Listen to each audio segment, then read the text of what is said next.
नमस्कार दोस्तों, आज के इस वीडियो में हम बात करने वाले हैं थ्योरी ऑफ मशीन के चैप्टर 4 के बारे में। फ्रेंड्स, इससे पहले हमने इसका तीन चैप्टर पढ़ लिया है। आज के इस वीडियो में हम लोग चैप्टर 4 यानी कि पावर ट्रांसमिशन, बोले तो हिंदी में शक्ति पारेषण। फ्रेंड्स, इससे पहले हमने इसका 3 पार्ट पढ़ लिया है। आज के इस वीडियो में हम लोग इस चैप्टर का पार्ट 4 पढ़ेंगे। तो फ्रेंड्स, आज की इस वीडियो में जो है कि कुछ डेरिवेशन है जो कि आपके आने वाले एग्ज़ाम के लिए बहुत ही इम्पॉर्टेंट है। तो फ्रेंड्स, चलिए अब हम लोग वीडियो को स्टार्ट करते हैं। उससे पहले फ्रेंड्स, अगर आप हमारे चैनल पे नए हैं तो चैनल सब्सक्राइब कीजिए और ज़्यादा से ज़्यादा अपने दोस्तों के पास शेयर कीजिए। फ्रेंड्स, एक इम्पॉर्टेंट बात यह है कि अगर आपको इसका PDF चाहिए तो आप हमारे टेलीग्राम चैनल से PDF को प्राप्त कर सकते हैं। उसका लिंक मैं डिस्क्रिप्शन में दे दिया हूँ। तो जल्दी चलते हैं फ्रेंड्स, वीडियो को स्टार्ट करते हैं।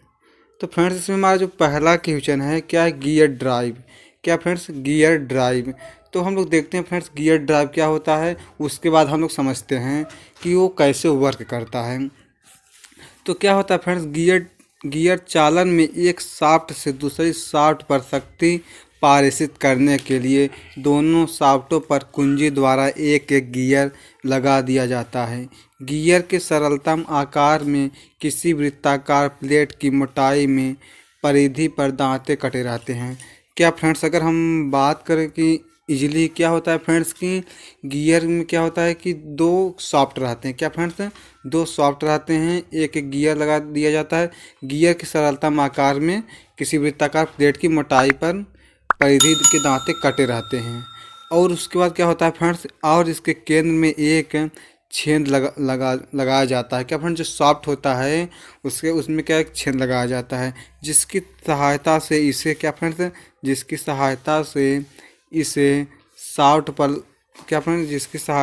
इसे शाफ्ट पर लगाया जाता है। आपस में शक्ति पारेषण के लिए प्रयोग किए जाने वाले दो गियरों, क्या फ्रेंड्स, जो आपस में नहीं 2 गियर के होते हैं। क्या फ्रेंड्स, 2 गियर होते हैं जो आपस में शक्ति पारेषण, देखते हैं आगे क्या है कि प्रयोग किए जाने वाले 2 गियरों पर एक ही आकार के दांते कटे रहते हैं। एक गियर के दांते दूसरे गियर के दांतों में फंसा कर रखे जाते हैं। जब चालक गियर घूमता हो तो उसके दांतों पर फंसा चालित गियर में घूमने लगता है। इसलिए इसे युक्ति को पॉजिटिव ड्राइव कहते हैं। तो फ्रेंड्स, अगर हम बात करेंगे जो हमारा जो गियर ड्राइव होता है वो कैसे होता है, तो फ्रेंड्स अगर हम देखते हैं कि एक सॉफ्ट ऑफ का ये है। क्या फ्रेंड्स, एक सॉफ्ट ये है, मैं बता रहा हूँ, आगे फिगर भी है तो आपको और बेटर समझ में आएगा। और फ्रेंड्स, एक यहाँ है आपका, तो इसमें क्या फ्रेंड्स, ये दांतें हैं। इससे क्या फ्रेंड्स, सपोज कीजिए दांतें हैं, लेकिन जो दांतें हैं फ्रेंड्स, ये कैसे वर्क करता है कि एक यहाँ, जैसे कि 1 मिनट क्या रहेगा कि जैसे इनका दांता है कि यहाँ से रहेगा, एक यहाँ से, मतलब इसके ऊपर से कवर करता हुआ जाएगा, जिससे क्या होगा, शक्ति पारेषण होगा। अब हमारा नेक्स्ट पॉइंट आता है फ्रेंड्स कि दांते के मुख्य अवयव। क्या फ्रेंड्स, जो गियर में जो दांते लगे रहते हैं उसके मुख्य अवयव क्या क्या हैं, तो उसको हम लोग भी देख लेते हैं। तो पहला है वृत्तीय पिच। क्या फ्रेंड्स, वृत्तीय पिच, यह पिच वृत्त की परिधि पर मापी गई किसी दांते पर एक बिंदु से उसके साथ के दांते पर उसी स्थिति में दूसरे बिंदु की दूरी है। इसे P से प्रदर्शित करते हैं। यदि किसी गियर का पिच वृत्त व्यास D तथा उस पर संख्या T हो तो फ्रेंड्स इसका सूत्र क्या होता है, उससे पहले हम लोग ये फिगर समझ लेते हैं कि ये क्या है। क्या फ्रेंड्स कि आप मान लीजिए क्या है, आपका एक सॉफ्ट है और ये आप क्या है सेंटर है। फ्रेंड्स, इसमें क्या है, ये दांता कटा हुआ है और जो नेक्स्ट जो हमारा सॉफ्ट रहेगा इसी दांते के अंदर से होकर, मतलब इसी दांते पर क्या होगा, मूव करेगा। तो देखते हैं कि इसका फिगर वो क्या होता है फ्रेंड्स, जो फार्मूला होता है क्या होता है। तो वृत्तीय pitch P equal to pi D upon T, जहाँ फ्रेंड्स D क्या है, इसका व्यास है। और फ्रेंड्स क्या है कि यहाँ फिगर में भी सेम वैसे ही बना हुआ जैसे मैंने आपको पीछे समझाया है। क्या फ्रेंड्स, ये क्या है, आपका पिच वृत्त है। क्या फ्रेंड्स, ये पिच वृत्त है, दोनों पिच वृत्त है।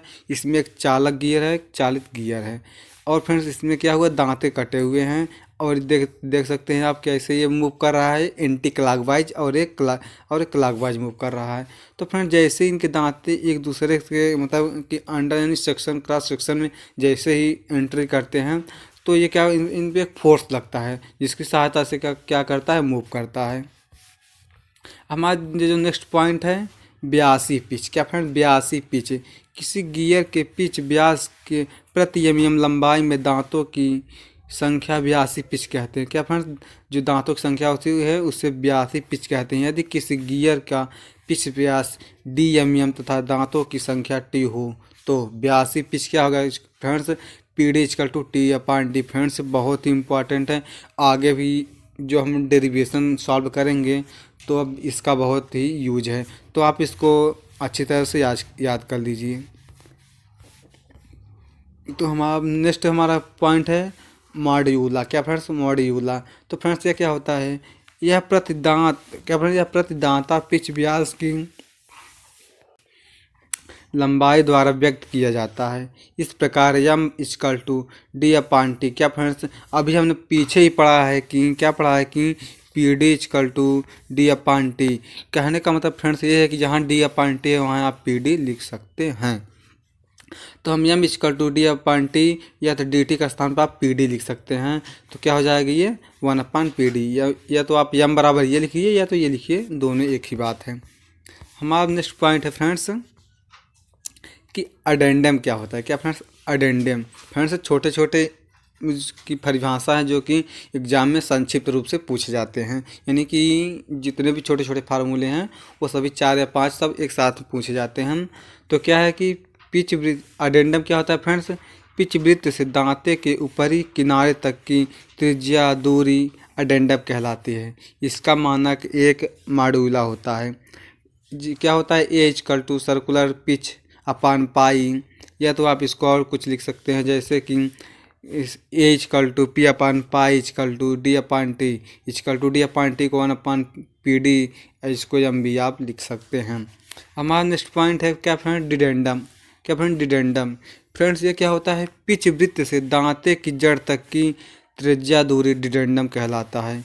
इसका मानक क्या है, इसका फ्रेंड जो मानक मान यानी जो एग्जैक्ट वैल्यू होता है फ्रेंड्स वो क्या होता है 1.157 एम यानी मीटर, या B=1/157/PD = 1.157 इंटू P/पाई। आप इसको इस तरह भी लिख सकते हैं। फ्रेंड्स अब हम देखेंगे अडेंडम वृत्त क्या होता है। क्या फ्रेंड्स, अडेंडम वृत्त क्या होता है, तो फ्रेंड्स क्या होता है, गियर दांतों की जड़ से गुजरने वाला वृत्त अडेंडम कहलाता है। क्या होता है फिर, अडेंडम वृत्त का व्यास क्या होता है फ्रेंड्स, D+2 × M। क्या होता है, अडेंडम वृत्त का व्यास होता है। अब फ्रेंड्स हम लोग देखेंगे डिडेंडम वृत्त क्या होता है। क्या फ्रेंड्स, डिडेंडम वृत्त, तो फ्रेंड्स ये कौन सा वृत्त होता है, गियर दांतों की जड़ से गुजरने वाला वृत्त डिडेंडम वृत्त कहलाता है। फ्रेंड्स मैं एक और वीडियो बनाऊंगा जिसमें कि सिर्फ फिगर रहेगा और मैं आपको उस फिगर को एकदम संक्षिप्त रूप से एक एक पॉइंट को अच्छी तरह से एक्सप्लेन करूंगा। तो पहले हम लोग इसका परिभाषा देख लेते हैं। तो फ्रेंड जो इसका सूत्र होता है क्या होता है, डिडेंडम वृत्त का व्यास D-2 इंटू 1.157 मीटर होता है। फ्रेंड्स हमारा नेक्स्ट पॉइंट है अवकाश। क्या फ्रेंड्स, अवकाश क्या होता है, किसी गियर दांते के ऊपरी किनारे से उसके मिलने वाले गियर के दांते की जड़ तक की त्रिज्या दूरी को क्या कहते हैं, अवकाश कहते हैं। यह तो आप इसका एक और परिभाषा होता है, क्या होता है, अवकाश एक गियर के डिडेंडम तथा उससे मिलने वाले दूसरे गियर के अडेंडम का अंतर होता है। यानी कि एक गियर के डिडेंडम तथा दूसरे गियर के मिलने वाले अडेंडम का अंतर होता है। अंतर का मतलब क्या फ्रेंड्स, निगेटिव, यानी कि उसको माइनस कर देते हैं। तो यह इसका सूत्र होता है, एग्जैक्ट वैल्यू। हमारा नेक्स्ट पॉइंट आता है जड़ व्यास। क्या फ्रेंड्स, 9 नंबर पे जड़ व्यास, यह डिडेंडम वृत्त का व्यास होता है। क्या फ्रेंड्स, जो डिडेंडम होता है उसके वृत्त का क्या होता है, व्यास होता है। नेक्स्ट पॉइंट है क्रियाकारी गहराई, यानी कि वर्किंग डिपली। डिप क्या होता है फ्रेंड्स, दांतों के बीच स्थान की कुल त्रिज्या गहराई होती है। क्या फ्रेंड्स, दांतों के बीच स्थान की कुल त्रिज्या गहराई होती है और अडेंडम तथा डिडेंडम का जोड़ होता है। यानी कि फ्रेंड्स इसमें क्या होता है, जो हम लोग ऊपर पढ़ा है क्या है कि अवकाश, इसमें क्या होता है फ्रेंड, डिडेंडम तथा अडेंडम का अंतर होता है और इसमें क्या होता है, डिडेंडम तथा अडेंडम का जोड़ होता है। इसका मान क्रियाकारी गहराई और अवकाश के जोड़ के बराबर होता है। तो देख लेते हैं नेक्स्ट। अब फ्रेंड्स हमारा क्या होता है, गियर ड्राइव समाप्त होता है। उसके बाद हम लोग पढ़ेंगे क्या फ्रेंड्स, गियर ट्रेन पढ़ेंगे। क्या फ्रेंड? Gear train. तो फ्रेंड्स ये क्या होता है, ये भी टॉपिक बहुत ही इम्पॉर्टेंट है जो कि आपके एग्ज़ाम में अधिकतर पूछे जाते हैं। तो फ्रेंड्स ये क्या होता है, गियर द्वारा एक शाफ्ट से दूसरे शाफ्ट पर शक्ति तथा गति को पारित की जाती है। इस आधार पर कोई गियर ट्रेन के गियरों का वह संयोजन है जिसकी सहायता से एक शाफ्ट से दूसरे शाफ्ट पर शक्ति तथा गति पारित होती है। क्या फ्रेंड्स? पारित होती है। आमतौर पर गियर या पुल्लियों के एक युगल, क्या पर युगल मतलब पेयर, को ट्रेन नहीं कहते हैं, परंतु ट्रेन पद का प्रयोग एक से अधिक युगलों के लिए किया जाता है। फ्रेंड्स अगर मैं थोड़ा अगर समझाने का प्रयास करूं तो क्या होता है कि जो हमारा पेयर होता है, यानी कि जो एक युगल, अगर एक युगल है तो उसको हम लोग ट्रेन नहीं कह सकते, बट अगर कई युगलों को एक साथ ऐड कर दिया जाए तो उसको हम लोग क्या बोलेंगे? गियर ट्रेन बोलेंगे। फ्रेंड्स अगर आगे क्या है कि किसी गियर ट्रेन में दो या दो से अधिक अधिक कितने भी गियर हो सकते हैं। क्या फ्रेंड? किसी गियर ट्रेन में दो या दो से अधिक कितने भी गियर हो सकते हैं। एक गियर ट्रेन में विभिन्न प्रकार के गियर भी प्रयोग किए जा सकते हैं। गियर ट्रेनों का उपयोग बच्चों के खिलौने, घड़ियों, स्कूटर तथा मोटर और अनेक मशीनों में किया जाता है। तो फ्रेंड्स आपको इसका यूज भी मालूम हो गया होगा। अब हम लोग देखेंगे कि टाइप्स ऑफ ट्रेन। क्या friends? Types of gear train. तो फ्रेंड्स इसके टाइप्स जान लेते हैं कौन कौन होता है। तो पहला होता है सिंपल गियर ट्रेन, दूसरा होता है कंपाउंड गियर ट्रेन, तीसरा होता है आपका रिवर्टेड गियर ट्रेन, और आपका नेक्स्ट होता है इपिसाइकिल गियर ट्रेन। तो आइए हम लोग इसकी परिभाषा भी जान लेते हैं थोड़ा थोड़ा क्या होता है। तो क्या होता है फ्रेंड्स? सरल गियर ट्रेन, एक सिंपल गियर ट्रेन क्या होता है, इस प्रकार की गियर ट्रेन में चालक तथा चालित गियरों के बीच प्रत्येक शाफ्ट पर एक ही गियर लगा होता है तथा जिस अक्ष पर गियर घूमता है वह स्थिर रहता है। क्या फ्रेंड्स? जिस अक्ष पर गियर घूमता है वो क्या रहता है? स्थिर रहता है। और फ्रेंड्स देख लेते हैं इस फिगर में क्या है कि आपके क्या तीन गियर लगे हुए हैं, ए बी सी। और फ्रेंड्स क्या है, ये जो आपका ए है वो चालक है और बी आपका क्या है? चालित है। और फ्रेंड्स क्या है, जो ये देख लेते हैं जो आपका डिफिनेशन है उसके अनुसार आपको अच्छी तरह से समझ में आ जाएगा। क्या है, इसमें गियर ए तथा बी क्रमशः चालक और चालित गियर हैं। इन दोनों गियरों के बीच एक गियर सी है जिसे माध्यमिक गियर कहते हैं। क्या फ्रेंड्स? जिसे माध्यमिक गियर कहते हैं। यदि एन ए एन बी तथा एन सी इन गियरों के आरपीएम, क्या फ्रेंड्स? इनका जो क्या है कि इनका रेट प्रति मीटर यानी कि जो इनकी स्पीड है उसको मापता है, तथा डी ए डी बी तथा डी सी इनके पिच व्यास तथा T A T B T C इनके दांतों की संख्या है। तो फ्रेंड्स आप सभी समझ लीजिए कि जो एन है वो क्या है, उसका रफ्तार नापने का यानी स्पीड नापने का वो है, और डी क्या है, इसका पिच व्यास है, और टी है इनके दांतों की संख्या है। क्योंकि फ्रेंड्स ये आपको जानना बहुत ही ज़रूरी है क्योंकि आगे जो आपका डेरिवेशन है उसमें इसका बहुत ही यूज है। तो क्या है, गियर ए की पिच रेखी गति equal to pi D A N A. Gear C का पिच रेखी गति पाई डी सी एन सी। आप इसको बराबर में लिख सकते हैं D A N A equal to D C N A. We know that, क्या फ्रेंड्स हम जानते हैं कि D A upon D C equal to T A upon T C. Friend क्या है, डी जो है पिच का व्यास है और टी है इनके दांतों की संख्या। आप तिथि से भी याद कर सकते हैं इसको। तो आपका ये हो गया। नेक्स्ट पॉइंट है D A upon D C equal to N C upon N A equal to T A upon T C. इसको आप इक्वेशन एक्स बना दीजिए। नेक्स्ट पॉइंट है, अब गियर सी बी के संपर्क में है तब क्या, जो गियर सी है वो बी के संपर्क में है तब उसके लिए फ्रेंड्स क्या होगा, तो उसके लिए हम लोग नेक्स्ट समीकरण बनाएंगे। वो क्या होगा कि पाई D C N C equal to pi D B N B. तो इसको हम लोग क्या करें, पाई से पाई कैंसिल करेंगे, उसके बाद सेम इसका समीकरण बना देंगे। तो आपका समीकरण 2 हो जाएगा। उसके बाद फ्रेंड्स क्या लिखेंगे, D C equal to D B into N B upon N C equal to D B into D C upon T B. Next point है क्या फ्रेंड्स, नेक्स्ट करेंगे क्या कि समीकरण 1 की सहायता। क्या फ्रेंड्स, अब हम लोग समीकरण 1 की सहायता से इसको देखेंगे। तो फ्रेंड्स क्या होगा, समीकरण 1 की सहायता से कि D A upon D B equal to N B upon N A equal to T A upon T B. Friend ज़्यादा डिटेल में नहीं जा रहा हूँ क्योंकि पूरा मैथमेटिकली है जो आपको अच्छी तरह समझ में आ जाएगा। इसको आप समीकरण 3 बना दीजिए। क्या फ्रेंड्स, इसको समीकरण 3 बना दीजिए। अब क्या करेंगे फ्रेंड्स, फिर यदि गियर सी ना हो और ए तथा बी आपस में संपर्क कर रहे हों तो क्या फ्रेंड्स, यदि जो सी न हो, क्या फ्रेंड्स, यदि सी न हो और ए और बी आपस में संपर्क कर रहे हों तो क्या होगा, तो उसके लिए आपका ये क्या होगा, आपका सूत्र ये बनेगा। नेक्स्ट पॉइंट है कि अतः गियर सी की उपस्थिति या अनुपस्थिति से गियर ट्रेन मान या वेग अनुपात पर कोई प्रभाव नहीं पड़ता। क्या फ्रेंड्स, कोई प्रभाव नहीं पड़ता है। नेक्स्ट पॉइंट है गियर ट्रेन मान। क्या फ्रेंड, गियर ट्रेन वैल्यू यानी कि जो गियर ट्रेन का वैल्यू एग्जैक्ट वैल्यू होता है उसे हम लोग ज्ञात करेंगे। तो क्या होगा, किसी गियर ट्रेन में अंतिम चालित गियर तथा प्रथम चालक गियर के कोणीय वेगों का अनुपात उसका ट्रेन मान कहलाता है। यानी कि अंतिम चालित गियर तथा प्रथम चालक गियर के कोणीय वेग के अनुपात को क्या कहते हैं, हम लोग गियर ट्रेन वैल्यू कहते हैं। इसके लिए क्या होता है, train value equal to W चालित अपान डब्ल्यू चालक, या तो आप लिख सकते हैं एन चालित अपान एन चालक। नेक्स्ट पॉइंट है क्या फ्रेंड्स, वेलोसिटी रेशियो। फ्रेंड्स बहुत ही इंपॉर्टेंट है, आप इसको हिंदी में बोलेंगे वेगानुपात।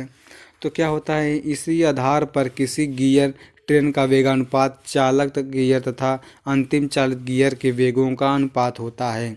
तो क्या होता है, वेगानुपात इक्वल टू डब्लू चालक अपान डब्लू चालित।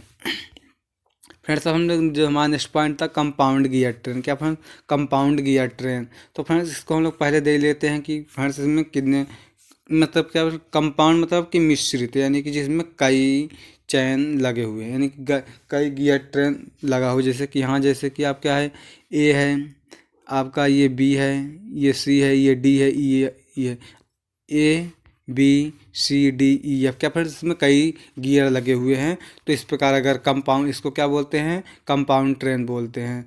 तो क्या इसका क्या होता है फ्रेंड्स, डिफिनेशन, संयुक्त गियर ट्रेन में माध्यमिक गियरों के शाफ्ट पर 2 गियर लगे होते हैं। ये दोनों गियर एक ही शाफ्ट पर लगा होता था। गियरों के घूमने की अक्षें फिक्स रहती। क्या मतलब जो गियर घूमते हैं उनके जो अक्ष यानी कि जो एक्स यानी कि जो बिंदु होता है वो क्या रहता है, फिक्स रहता है। उसके बाद फ्रेंड्स हम क्या है कि वी नो दैट, हम जानते हैं कि यानी ए अपान एन सी, क्या इससे पहले हमने इसको पढ़ा है कि यानी A upon N C equal to T upon T C upon T A. क्या फ्रेंड, जो आपका यन है, क्या फ्रेंड, जो यन है इसका आरपीएम है और टी है क्या, दांतों की संख्या है। नेक्स्ट है N D upon N E equal to T E upon T D, और उसके बाद क्या है, यानी E upon N B equal to T B upon T F है। तो आपका इक्वेशन एक हो जाएगा। उसके बाद फ्रेंड्स ये आप देख सकते हैं, ये क्या है आपका कंपाउंड गियर ट्रेन है। तो फ्रेंड्स इसको आप देख सकते हैं ये कैसे वर्क करता है। क्या फ्रेंड्स, यहाँ कंपाउंड गियर है, ये क्या है आइडिलर गियर है, उसको कंपाउंड गियर, फिर आउटपुट गियर है। तो फ्रेंड्स ये कैसे वर्क करता है, जैसे कंपाउंड गियर क्यों है, क्यों फ्रेंड्स, क्योंकि इसमें एक बड़ा सा गियर है उसके बाद एक छोटा सा गियर है, मैंने फिगर में भी आपको बताया है। और ये क्या फ्रेंड्स है, आउटपुट फिगर, उसके बाद ये सिंगल है, ये भी क्या है, कंपाउंड गियर है।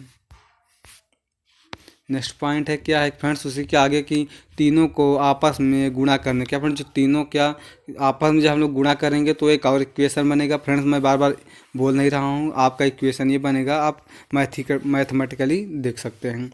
उसके बाद फ्रेंड्स आप इसको सॉल्व करेंगे तो क्या होगा, N A upon N D equal to N D upon N F into N F upon N B equal to T C upon T A. Friends इस तरह कुछ बन जाएगा, या तो आप इसको इस तरह भी लिख सकते हैं। क्या फ्रेंड्स, या N A upon N B equal to T C upon T A into T E upon T D into T B upon T F है। तो आपका ये क्या है, डेरिवेशन है फ्रेंड्स। आप उसको वहाँ भी छोड़ सकते हैं, या तो आप यहाँ इसको लिख सकते हैं ट्रेन वैल्यू इक्वल टू, आप इसका क्या फ्रेंड्स, ट्रेन वैल्यू का यही एग्जैक्ट क्या होता है, फार्मूला होता है। फ्रेंड्स हमारा नेक्स्ट पॉइंट है क्या है फ्रेंड्स, की प्रत्यावर्ती गियर ट्रेन। क्या फ्रेंड्स, प्रत्यावर्ती गियर ट्रेन क्या होता है फ्रेंड्स, यह एक विशेष प्रकार की संयोजित गियर ट्रेन है जिसमें पहले तथा अंतिम चालक तथा चालित गियरों के घुमाव की अक्ष एक ही होती है। क्या फ्रेंड्स, घुमाव एक ही अक्ष होती है। यह देखिए फ्रेंड्स, एक मिनट, यदि गियर ए तथा सी के मॉड्यूल M1 तथा मॉड्यूल मतलब क्या पढ़ें परिणाम M1 तथा B के मॉड्यूल M2 हों और इन पर दांतों की संख्या TA, TB, TC, TD हो तथा केंद्रों के बीच की दूरी, तो फ्रेंड्स केंद्रों के बीच की दूरी क्या हो friends MA/TA/2 plus M1/TC/2 equal to M2/TD/2 plus M2/TB/2। तो वी नो दैट क्या फ्रेंड, वी नो दैट क्या होता है M=D/T। फ्रेंड्स इसके पहले हमने आपको पहले बताया था पीछे। तो फ्रेंड्स इसको हम लिख सकते हैं, जब आप M कॉमन ले लेंगे तो आपका इस तरह हो जाएगा, फिर आप इसको रेशियो में लिख देंगे तो कुछ इस तरह हो जाएगा। यानी कि आप मॉड्यूल ज्ञात करने के लिए क्या होगा TA + TC = TD + TB, ये क्या हो जाएंगे बराबर हो जाएगा।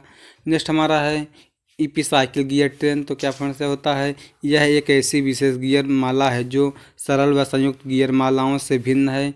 इस ट्रेन में गियर की घुमाव की सभी अक्ष स्थिर नहीं रहती हैं, परंतु इनमें से कुछ गति भी करती हैं और गतिशील अक्षों पर लगे गियर घूमते हैं। अधिचक्री गियरमाला का क्या फ्रेंड, अधिचक्री गियरमाला का गियर अनुपात अन्य गियर मालाओं की भांति ज्ञात नहीं किया जा सकता। यानी कि क्या फ्रेंड्स, इसका जैसे जो पीछे हमारे कंपाउंड ड्राइव थे, मतलब हर तरह नहीं ज्ञात कर सकता है, किया जा सकता है, इन्हें विशेष विधि से ज्ञात किया जाता है। फ्रेंड्स क्या है नेक्स्ट हमारा गियर दांता प्रोफाइल। क्या फ्रेंड, गियर दांता प्रोफाइल तो क्या होता है, जो प्रोफाइल गियर चाल में सुगमता तथा लचीलापन लाने के लिए प्रयोग किया जाता है गियर दांता प्रोफाइल कहलाते हैं। गियर दांता प्रोफाइल दो प्रकार के होते हैं फ्रेंड्स, कौन कौन होते हैं, साइक्लाडायल। क्या फ्रेंड्स, साइक्लाडायल, यह दांता प्रोफाइल साइक्लाडायल वक्र पर आधारित होता है, इसी कारण साइक्लाडायल प्रोफाइल कहलाता है। जब एक वृत्त को बिना पिछले किसी स्थिर सरल रेखा पर लुढ़काया जाता है तो वृत्त की परिधि पर किसी एक यह समतल वक्र होता है। जैसे कि जब एक वृत्त किसी स्थिर वृत्तीय चाप के बाहर अथवा अंदर की ओर बिना फिसले रोल करता है, यानी कि रोल करने का मतलब क्या फ्रेंड्स, रोलिंग करता है यानी कि लुढ़कता है, तो वृत्त की परिधि पर किसी बिंदु के पथ को क्रमशः एपिसाइक्लाडायल कहते हैं। अब यूनिवर्सल यानी कि यूनिवर्सल रूप से इनवॉल्यूट दांता प्रोफाइलों को प्रयोग किया जाता है। नेक्स्ट पॉइंट है हमारा फ्रेंड्स इनवॉल्यूट टूथ प्रोफाइल। तो फ्रेंड्स ये क्या होता है, किसी सिलेंडर पर लिपटी डोरी को तनी हुई स्थिति में जब उतारा जाता है तो उतारे गए भाग के किसी बिंदु के पथ को इनवॉल्यूट वक्र कहते हैं। साइक्लाडायल की भांति इनवॉल्यूट भी एक समतल वक्र होता है। दांतेदार गियरों के संदर्भ में वह वृत्त जिस पर लिपटी डोरी को जब उतारा जाता है आधार वृत्त कहलाता है। नेक्स्ट पॉइंट है क्या फ्रेंड्स, इनवॉल्यूट गियर दांता का प्रमुख लक्षण। क्या फ्रेंड्स, इसके प्रमुख लक्षण क्या है, इनवॉल्यूट दांता प्रोफाइल मौलिक नियम को संतुष्ट करें।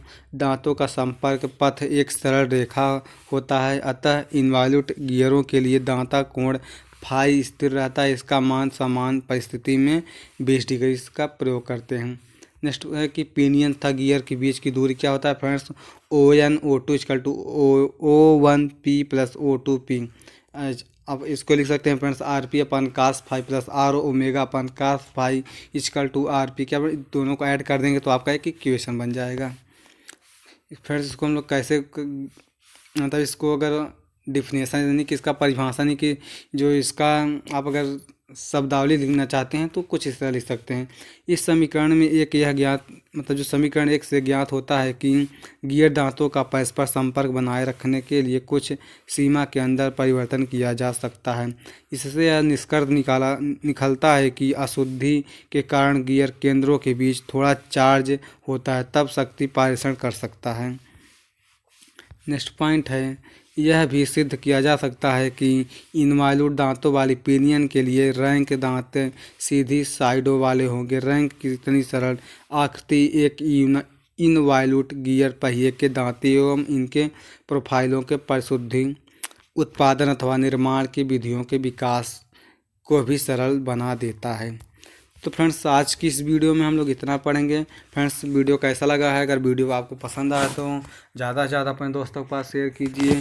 फ्रेंड्स अगर इस वीडियो से रिलेटेड अगर कोई भी त्रुटि हो तो आप कमेंट बॉक्स में ज़रूर बताइए। तो चलते हैं फ्रेंड्स आपका जो है चैप्टर नंबर 4 समाप्त हो गया है फ्रेंड्स। इसके बाद हम लोग नेक्स्ट चैप्टर पढ़ेंगे। क्या फ्रेंड्स? नेक्स्ट चैप्टर पढ़ेंगे फ्लाई व्हील। क्या फ्रेंड्स? फ्लाई व्हील, जो कि बहुत ही इम्पॉर्टेंट चैप्टर है। तो चलते हैं, वीडियो को एंड करते हैं। Thank you, watch my video.